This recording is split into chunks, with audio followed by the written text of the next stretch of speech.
ನಮಸ್ಕಾರ, ಲುಮಿನಸ್ ಸ್ಟುಡಿಯೋಗೆ ಸ್ವಾಗತ. ನಾನು ಅಶ್ವದಿವಿತ್. ಸ್ಯಾಂಡಲ್ವುಡ್ನಲ್ಲಿ ಈಗ ರೇಣುಕಾಸ್ವಾಮಿ ಕೊಲೆ ಪ್ರಕರಣದ ವಿಚಾರವಾಗಿ ದೊಡ್ಡ ಮಟ್ಟದಲ್ಲಿ ಚರ್ಚೆ ಆಗ್ತಾ ಇದೆ. ಈ ಒಂದು ಪ್ರಕರಣದಲ್ಲಿ ಚಿಕ್ಕಣ್ಣನ ಹೆಸರು ಕೇಳಿ ಬರ್ತಾ ಇದೆ. ಅದರಲ್ಲಿ ಅವರಿಗೆ ನೋಟಿಸ್ ಕೂಡ ಕೊಟ್ಟಿದ್ದಾರೆ. ಅಂದರೆ ಆ ಪಾರ್ಟಿಯಲ್ಲಿ ಚಿಕ್ಕಣ್ಣ ಇದ್ರ ಅಂತ ಅಷ್ಟೇ, ಜಸ್ಟ್ ಹೆಸರು ಕೇಳಿ ಬರ್ತಾ ಇದೆ. ಏನಾದರೂ ಸಾಕ್ಷಿಗಳನ್ನು ಕಲೆ ಹಾಕುವಂಥ ನಿಟ್ಟಿನಲ್ಲಿ ಈಗ ಅಲ್ಲಿ ಬಹಳ ಪ್ರಮುಖವಾಗಿ ಪಂಚನಾಮೆ ನಡೀತಾ ಇದೆ, ಅಂದರೆ ತಲಾಶೆ ನಡೀತಾ ಇದೆ. ಸ್ಟೋನಿ ಬ್ರೂಕ್ ರೆಸ್ಟೋ ಬಾರ್ ಇಲ್ಲಿ ಇಂಚಿಂಚು ಮಾಹಿತಿಯನ್ನು ಕೂಡ ಕಲೆ ಹಾಕ್ತಿದ್ದಾರೆ ಪೊಲೀಸರು. ರೇಣುಕಾಸ್ವಾಮಿ ಕೊಲೆಗೂ ಮುನ್ನ ಪಾರ್ಟಿ ಸಂಬಂಧ ಮಾಹಿತಿಯನ್ನ ಅಲ್ಲಿ ಮಾತನಾಡಿದ್ರ, ಎಷ್ಟೊತ್ತಿಗೆ ಪಾರ್ಟಿ ಮಾಡಿದ್ರು, ಯಾರೆಲ್ಲ ಇದ್ರು, ಏನೆಲ್ಲ ಪ್ಲಾನ್ ಮಾಡಿದ್ರು, ಅಂದ್ರೆ ಈ ಕೊಲೆ ಸಂಪೂರ್ಣವಾಗಿ ಪ್ರೀ ಪ್ಲಾನ್ ಆಗಿತ್ತಾ, ಈ ಕೊಲೆಯನ್ನ ಮಾಡೋದಕ್ಕೆ ಅಥವಾ ಈ ಘಟನೆಯಲ್ಲಿ ಭಾಗಿಯಾಗೋದಕ್ಕೆ ಡಿ ಗ್ಯಾಂಗ್ ಅಲ್ಲಿ ಸೇರಿದ್ರ, ಆ ಪಾರ್ಟಿಯಲ್ಲಿ ಚಿಕ್ಕಣ್ಣ ಇದ್ರ, ಚಿಕ್ಕಣ್ಣಗೆ ಈ ವಿಚಾರ ಎಲ್ಲವೂ ಕೂಡ ಗೊತ್ತಿತ್ತಾ, ಗೊತ್ತಾಗಿ ಅವರು ಪಾರ್ಟಿಯಿಂದ ಹೊರ ನಡೆದಿದ್ರ, ಇವೆಲ್ಲವೂ ಕೂಡ ಗೊತ್ತಾಗಬೇಕಲ್ಲ. ಇಲ್ಲಿವರೆಗೂ ಕೂಡ ನೀವು ಆರೋಪಿಗಳನ್ನು ಮಹಜರು ಮಾಡೋದನ್ನು ಕೂಡ ಗಮನಿಸಿದ್ದೀರಿ. ನಿನ್ನೆ ಪವಿತ್ರ ಗೌಡ ಮನೆಯಲ್ಲೂ ಕೂಡ ಮಹಜರಾಯಿತು. ಎಲ್ಲ ಆರೋಪಿಗಳನ್ನು ಕೂಡ ಅವರಿದ್ದಂಥ ಸ್ಥಳ, ಅವ್ರು ಬಂದಂಥ ಸ್ಥಳ, ಹೋದಂಥ ಸ್ಥಳ ಎಲ್ಲ ಕಡೆ ಮಹಜರುಗಳು ನಡೀತಾ ಇದೆ. ಇವತ್ತಿನ ಅಪ್ಡೇಟ್ ಏನು? ನೇರವಾದ ದೃಶ್ಯಾವಳಿಗಳನ್ನು ಕೂಡ ನೋಡ್ತಾ ಇದ್ದೀರಿ. ಸ್ಟೋನಿ ಬ್ರೂಕ್ಗೆ ಅವ್ರನ್ನ ಕರ್ಕೊಂಡು ಬಂದು ಮಹಜರು ಮಾಡಲಾಗ್ತಾ ಇದೆ. ದರ್ಶನ್ ಕೂಡ ಬಂದಿದ್ದಾರೆ. ಸ್ಟೋನಿ ಬ್ರೂಕ್ ಪಗ್ನಲ್ಲಿ ಮಹಜರು ಮಾಡ್ತಾ ಇರೋದು. ಸಂಪೂರ್ಣವಾಗಿ ಇಡೀ ರೆಸ್ಟೋ ಬಾರನ್ನು ಕೂಡ ಅವರು ತಲಾಶೆ ನಡೆಸ್ತಾರೆ. ಈಗ ಸುಮ್ಮನೆ ಅಲ್ಲ, ಎಲ್ಲ ಮಾಹಿತಿಯನ್ನು ಪಡೆದುಕೊಂಡೇ ಕರ್ಕೊಂಡು ಹೋಗಿರ್ತಾರೆ. ಅಂದರೆ ಈ ಒಂದು ಪ್ರಕರಣ ಆಗಕ್ಕೂ ಮುಂಚೆ ನಡಿ ಈಗ ಶುರು ಮಾಡೋಣ. ಕೇಸರಿಯಿಂದ ಮನೋಲ್ಲಾಸ ಮನಸ್ಸು ಮತ್ತೇರಿ ಕುಣಿದಾಡಿದೆ ನೋಡು, ಮನಸ್ಸು ಮತ್ತೇರಿ ಕುಣಿದಾಡಿದೆ ನೋಡು. ಕ್ಷಣ ಕ್ಷಣವೂ ಆಚರಿಸಿ ಕೇಸರಿ ಹಬ್ಬ. ವಿಮಲ್ ಬಾಯಲ್ಲಿ ಹೇಳಿ ಕೇಸರಿ. ಈ ರೆಸ್ಟೋ ಬಾರ್ನಲ್ಲಿ ಇವರೆಲ್ಲರೂ ಕೂಡ ಪಾರ್ಟಿ ಸೇರಿದ್ರು. ಏನೆಲ್ಲ ಮಾತನಾಡ್ಕೊಂಡ್ರು, ಚಿಕ್ಕಣ್ಣ ಕೂಡ ಬಂದಿದ್ದಾರೆ. ಲೈವ್ ವಿಜುವಲ್ ನೋಡ್ತಾ ಇದ್ದೀರಾ, ಲೈವ್ ದೃಶ್ಯಾವಳಿಗಳನ್ನು ಕೂಡ ನೋಡ್ತಿದ್ದೀರಾ. ಚಿಕ್ಕಣ್ಣಗೆ ನೋಟಿಸ್ ನೀಡಲಾಗಿತ್ತು, ಅವರು ಕೂಡ ಆಗಮಿಸಿದ್ದಾರೆ. ಸ್ಟೋನಿ ಬ್ರೂಕ್ ರೆಸ್ಟೋ ಬಾರ್ನಲ್ಲಿ ಚಿಕ್ಕಣ್ಣ ಕಾಣಿಸ್ಕೊಂಡಿದ್ದಾರೆ. ಈಗ ಸ್ಥಳ ಮಹಜರಿಗೆ ಹಾಸ್ಯ ನಟ ಚಿಕ್ಕಣ್ಣ ಆಗಮಿಸಿದ್ದಾರೆ. ಚಿಕ್ಕಣ್ಣ ಬರ್ತಾರಾ ಬರೋದಿಲ್ವಾ, ನೋಟಿಸ್ ಕೊಟ್ಟರು ಕೂಡ ಅನ್ನುವಂಥ ಪ್ರಶ್ನೆಯಾಗಿ ಉಳ್ಕೊಂಡಿತ್ತು.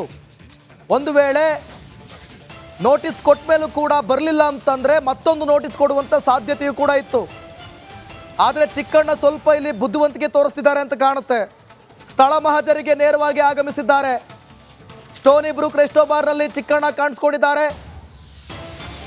ರಿಪಬ್ಲಿಕ್ ಕನ್ನಡ ಕ್ಯಾಮ್ರಾದಲ್ಲಿ ಈಗ ನೀವು ಅದನ್ನ ಲೈವ್ದಲ್ಲಿ ಕೂಡ ನೋಡ್ತೀರಿ. ಚಿಕ್ಕಣ್ಣ ಇದ್ರು ಈ ಪಾರ್ಟಿಯಲ್ಲಿ, ಅವರಿಗೆ ಒಂದು ನೋಟಿಸ್ ಕೊಡಲಾಗಿತ್ತು, ನೀವು ಕೂಡ ವಿಚಾರಣೆಗೆ ಬರಬೇಕು ಅಂತ. ಚಿಕ್ಕಣ್ಣ ಈಗ ರೆಸ್ಟೋ ಬಾರ್ಗೆ ಹೋಗ್ತಿರುವಂಥ ದೃಶ್ಯ ನೋಡಿ. ಅಲ್ಲಿ ಅದು ಬ್ಯಾಕ್ ಶಾಟ್ ಇದೆ, ಅಲ್ಲಿ ಹಿಂದೆಯಿಂದ ಕಾಣಿಸ್ತಿರುವಂಥ ದೃಶ್ಯ ಅದು. ನೇರವಾಗಿ ಈಗ ಸ್ಥಳ ಮಹಜರಿಗೆ ಚಿಕ್ಕಣ್ಣ ಕೂಡ ಎಂಟ್ರಿ ಕೊಟ್ಟಿದ್ದಾರೆ. ಸ್ಟೋನಿ ಬ್ರೂಕ್ ಪಬ್ಬದು ಇವರೆಲ್ಲ ಕುತ್ಕೊಂಡು ಪಾರ್ಟಿ ಮಾಡಿದ್ರು. ಒಟ್ಟಿನಲ್ಲಿ ಅಲ್ಲಿ ಏನೆಲ್ಲ ಪ್ಲಾನ್ಗಳನ್ನು ಮಾಡಿದ್ರು, ಹಾಗಾದರೆ ಈ ಒಂದು ಘಟನೆಗೂ ಮುಂಚೆ, ಇದನ್ನು ಮಾಡೋಕ್ಕೂ ಮುಂಚೆ ಪ್ಲಾನ್ ಮಾಡ್ಕೊಂಡಿದ್ರಾ? ಇದು ಈಗ ಬಹಳ ಮಹತ್ವದ ಸಾಕ್ಷಿಯಾಗಿ ಹೊರಹೊಮ್ಮಬೇಕಾಗಿರುವಂಥ ವಿಚಾರ ಈಗ ಇದು. ಒಂದು ವೇಳೆ ಏನೋ ಅವರಿಗೆ ಬೆದರಿಸೋದಕ್ಕೋ ಹೆದರಿಸೋದಕ್ಕೋ ಕರೆಸ್ಕೊಂಡು ಹೊಡೆದು ಈ ರೀತಿ ಅನಾಹುತ ಆಯಿತು ಅಂತನೋ, ಅಥವಾ ಮುಂಚೆನೋ ಪ್ರೀ ಪ್ಲಾನೋ, ಒಂದು ವೇಳೆ ಪ್ರೀ ಪ್ಲಾನ್ ಮಾಡಿದ್ದೇ ನಿಜ ಆದಲ್ಲಿ ಕಠಿಣ ಶಿಕ್ಷೆ ಗ್ಯಾರಂಟಿ.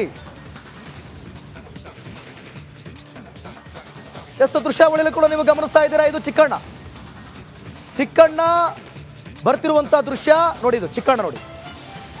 ಚಿಕ್ಕಣ್ಣ ಈಗ ಈ ಒಂದು ರೆಸ್ಟೋ ಬಾರ್ಗೆ ಆಗಮಿಸ್ತಿರುವಂತ ದೃಶ್ಯವನ್ನು ಕೂಡ ನೀವು ನೋಡ್ತಾ ಇದ್ದೀರಾ. ನೋಟಿಸ್ ಕೊಟ್ಟಂತೆ ಚಿಕ್ಕಣ್ಣ ಈಗ ಈ ಒಂದು ರೆಸ್ಟೋ ಬಾರ್ಗೆ ಆಗಮಿಸಿದ್ದಾರೆ. ಚಿಕ್ಕಣ್ಣ ಎಂಟ್ರಿ ಕೊಡ್ತಿರುವಂತ ನೇರ ದೃಶ್ಯಾವಳಿಗಳನ್ನು ಕೂಡ ನೀವು ಗಮನಿಸ್ತಾ ಇದ್ದೀರಿ.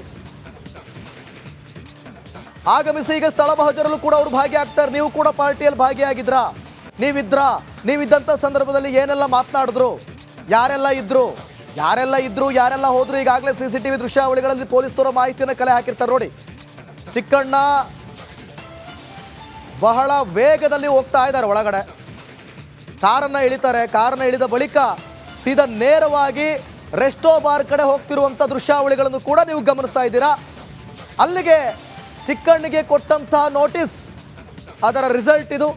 ಆ ನೋಟಿಸ್ಗೆ ಅವರು ಉತ್ತರವನ್ನು ಕೊಡೋದಕ್ಕೂ ಕೂಡ ಎಂಟ್ರಿ ಆಗಿದೆ. ಈಗ ಅವ್ರದ್ದು ಬಂದಿದ್ದಾರೆ, ಸ್ಥಳ ಮಹಜರಿನಲ್ಲಿ ಕೂಡ ಭಾಗವಹಿಸ್ತಾರೆ, ಅವರನ್ನು ಕೂಡ ವಿಚಾರಣೆ ಮಾಡ್ತಾರೆ, ಸಂಪೂರ್ಣವಾಗಿ ತಲಾಶ್ ಮಾಡ್ತಾರೆ, ಸಂಪೂರ್ಣವಾಗಿ. ಸೊ ಅಲ್ಲಿಗೆ ಚಿಕ್ಕಣ್ಣ ಅಂತೂ ನೋಟಿಸ್ಗೆ ಉತ್ತರ ಕೊಡುವಂಥ ಲಕ್ಷಣಗಳೀಗ ಕಂಡು ಬರ್ತಾ ಇದೆ. ವಿಚಾರಣೆಯನ್ನಂತೂ ಮಾಡೇ ಮಾಡ್ತಾರೆ. ಚಿಕ್ಕಣ್ಣ ಆಗಮಿಸಿರುವಂಥ ದೃಶ್ಯವನ್ನು ಕೂಡ ನೀವು ಗಮನಿಸ್ತಾ ಇದ್ದೀರಾ. ಈಗ ಬಹಳ ಪ್ರಮುಖವಾಗಿ ವಿಚಾರಣೆ ಆಗೋದು ಏನೇನಾಗುತ್ತೆ, ತಲಾಶ್ ಎಲ್ಲಿವರೆಗೂ ಬಂದಿದೆ, ಈ ಬಗ್ಗೆ ಮತ್ತಷ್ಟು ಮಾಹಿತಿಯನ್ನು ಕೊಡ್ತಾರೆ senior colleague, senior reporter Sunil Dharmasthala ಲೈವ್ನಲ್ಲಿ ಜಾಯ್ನ್ ಆಗ್ತಿದ್ದಾರೆ. ಸುನಿಲ್, ಈಗ ತಲಾಶ್ ಎಲ್ಲಿವರೆಗೂ ಆಗಿದೆ, ಚಿಕ್ಕಣ್ಣ ಕೂಡ ಎಂಟ್ರಿ ಕೊಟ್ಟಿದ್ದಾರೆ, ಮುಂದೇನು ಅಂತ ಹೇಳಿ ಈಗ?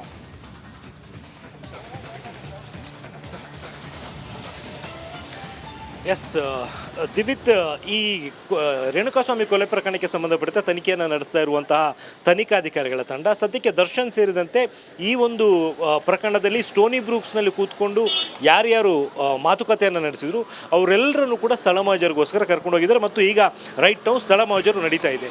ಸೊ ಎಲ್ರಿಗೂ ಇರುವಂಥ ಒಂದು ಕ್ವಶನ್, ಈ ಒಂದು ಸ್ಥಳ ಮಹಜರು ಪ್ರಕ್ರಿಯೆ ಹೇಗಿರುತ್ತೆ ಮತ್ತು ಚಿಕ್ಕಣ್ಣಗೂ ಈ ಒಂದು ಕೇಸ್ಗೂ ಯಾವ ರೀತಿಯ ಕನೆಕ್ಷನ್ ಅನ್ನುವಂಥದ್ದು ಸಹಜವಾಗಿ ಒಂದು ಪ್ರಶ್ನೆ ಬರುತ್ತೆ. ಹಾಗಿದ್ರೆ ಚಿಕ್ಕಣ್ಣ ಕೂಡ ಮರ್ಡರ್ ಕೇಸ್ನಲ್ಲಿ ಇನ್ವಾಲ್ವ್ ಆಗಿದ್ದಾರೆ ಅನ್ನುವಂಥದ್ದು ಪ್ರಶ್ನೆ ಸಹಜವಾಗಿ ಬರುತ್ತೆ. ಸದ್ಯಕ್ಕಿರುವಂಥ ಒಂದು ಮಾಹಿತಿ ಪ್ರಕಾರ ಚಿಕ್ಕಣ್ಣಗೂ ಮರ್ಡರ್ ಕೇಸ್ಗೂ ಯಾವುದೇ ರೀತಿಯ ಸಂಬಂಧಗಳು ಕೂಡ ಇಲ್ಲ. ಆದರೆ ಈ ದರ್ಶನ್ ಮತ್ತು ಉಳಿದ ಆರೋಪಿಗಳು ಇದೇ ಸ್ಟೋನಿ ಬ್ರೂಕ್ ರೆಸ್ಟೋ ಬಾರ್ನಲ್ಲಿ ಮಧ್ಯಾಹ್ನ ಕೂತಿದ್ರು, ಊಟ ಮಾಡ್ತಿದ್ರು ಅಥವಾ ಡ್ರಿಂಕ್ಸ್ ಮಾಡ್ತಿರೋ ಗೊತ್ತಿಲ್ಲ, ಬಟ್ ಅವರೆಲ್ಲರೂ ಕೂಡ ಆ ಒಂದು ಸ್ಟೋನಿ ಬ್ರೂಕ್ಸ್ನಲ್ಲಿ ಇದ್ದರು.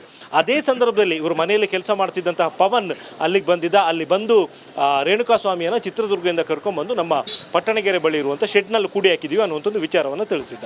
ಸೊ ಹಾಗಿದ್ರೆ ಪೊಲೀಸರಿಗೆ ಇರುವಂಥ ಪ್ರಶ್ನೆ ಏನು ಅಂತ ಹೇಳಿದರೆ, ಆ ಸಂದರ್ಭದಲ್ಲಿ ಚಿಕ್ಕಣ್ಣನ ಮುಂದೆ ಈ ಎಲ್ಲ ಚರ್ಚೆಗಳು ನಡೆದಿತ್ತ ಅನ್ನುವಂಥದ್ದು. ಒಂದು ವೇಳೆ ಚಿಕ್ಕಣ್ಣನಿಗೆ ಈ ಎಲ್ಲ ವಿಚಾರಗಳು ಗೊತ್ತಾಗಿ ನನಗೆ ಯಾಕಪ್ಪ ಇದರ ಸವಾಸ ಅಂತೇಳಿ ಆತ ಅಲ್ಲಿಂದ ಬೇರೆ ಕಡೆಗೆ ಹೋದ್ನೋ, ಅಥವಾ ಚಿಕ್ಕಣ್ಣನನ್ನು ಇವರೇ ಏನಾದರೂ ಕಳಿಸಿದ್ರೋ, ಈ ಎಲ್ಲ ವಿಚಾರಗಳು ಗೊತ್ತಾಗಬೇಕಾಗಿದೆ. ಅಥವಾ ಇನ್ನೂ ಒಂದು ಚಾನ್ಸಸ್ ಇರುವಂಥದ್ದು, ಈ ಎಲ್ಲ ಚರ್ಚೆಗಳಾಗೋದಕ್ಕಿಂತ ಮೊದಲೇ ಚಿಕ್ಕಣ್ಣ ಅಲ್ಲಿಂದ ಹೋಗಿರುವಂಥ ಚಾನ್ಸಸ್ ಕೂಡ ಇದೆ. ಈಗಾಗಲೇ ಪೊಲೀಸರು ಎಲ್ಲ CCTV ಫುಟೇಜ್ಗಳನ್ನು ಪರಿಶೀಲನೆ ಮಾಡಿದ್ದಾರೆ. ಸ್ಟೋನಿ ಬ್ರೂಕ್ಸ್ನಲ್ಲಿರುವಂಥ ಆ ದಿನದ ಅಷ್ಟು CCTV ಫುಟೇಜ್ಗಳನ್ನು ನೋಡಿದ್ದಾರೆ. ಅದರಲ್ಲಿ ಚಿಕ್ಕಣ್ಣ ಬಂದಿರುವಂಥ ಟೈಮಿಂಗ್ಸ್ ಕೂಡ ಗೊತ್ತು, ಆತ ವಾಪಸ್ ಹೋಗಿರುವಂಥ ಟೈಮಿಂಗ್ಸ್ ಕೂಡ ಗೊತ್ತು. ಈ ಮಧ್ಯದ ಅವಧಿಯಲ್ಲಿ ಚಿಕ್ಕಣ್ಣನ ಜೊತೆ ಈ ವಿಚಾರವಾಗಿ ಏನೆಲ್ಲ ಚರ್ಚೆಗಳಾಗಿದ್ದಾವೆ ಅನ್ನುವಂಥದ್ದು ಪ್ರಮುಖ ಆಗುತ್ತೆ. ಮತ್ತು ಚಿಕ್ಕಣ್ಣ ಹೇಳಿಕೆ ರೂಪದಲ್ಲಿ ಇವೆಲ್ಲವನ್ನು ಕೂಡ ಪೊಲೀಸರ ಮುಂದೆ ಕೊಡುವಂಥ ಟೈಮ್ನಲ್ಲಿ ಈ ಒಂದು ಪ್ರಕರಣಕ್ಕೆ ಈ ರೇಣುಕಾಸ್ವಾಮಿಗೆ ಹಲ್ಲೆ ಮಾಡುವಂಥ ವಿಚಾರಕ್ಕೆ ಸಂಬಂಧಪಟ್ಟಂತೆ ದರ್ಶನ್ ಆ್ಯಂಡ್ ಟೀಮ್ ಚಿಕ್ಕಣ್ಣನ ಮುಂದೆ ಎಲ್ಲ ವಿಚಾರಗಳನ್ನು ಡಿಸ್ಕಸ್ ಮಾಡಿದಾಗಿ ಹೇಳಿಕೆಯನ್ನು ನೀಡಿದರೆ ಖಂಡಿತವಾಗಿ ಪೊಲೀಸರು ಚಿಕ್ಕಣ್ಣ ಅವ್ರನ್ನು ಕೂಡ ಈ ಒಂದು ಪ್ರಕರಣದಲ್ಲಿ ಪ್ರೈಮ್ ವಿಟ್ನೆಸ್ ಆಗಿ ಕನ್ಸಿಡರ್ ಮಾಡಿಕೊಳ್ಳುವಂಥ ಚಾನ್ಸಸ್ ಇದೆ. ಅಲ್ಲಿ ಕೊಲೆ ಮಾಡುವ ಉದ್ದೇಶ ಇತ್ತು ಅಥವಾ ಕೇವಲ ಹಲ್ಲೆ ಮಾಡುವಂಥ ಉದ್ದೇಶ ಇತ್ತು, ಅದೆಲ್ಲವೂ ಕೂಡ ಸೆಕೆಂಡರಿ. ಆದರೆ ಚಿಕ್ಕಣ್ಣ ಇದ್ದಂಥ ಟೈಮ್ನಲ್ಲಿ ಆ ಸಂದರ್ಭದಲ್ಲಿ ಏನೇನು ಚರ್ಚೆಗಳಾಗಿತ್ತು ಅನ್ನುವಂಥದ್ದು ಸದ್ಯಕ್ಕಿರುವಂಥ ಒಂದು ಮಾಹಿತಿ ಪ್ರಕಾರ ಅಲ್ಲಿ ದರ್ಶನ್, ವಿನಯ್ ಸೇರಿದಂತೆ ಇನ್ನೂ ಒಂದಷ್ಟು ಮಂದಿ ಆರೋಪಿಗಳು ಇದ್ದರು ಅನ್ನುವಂಥದ್ದು.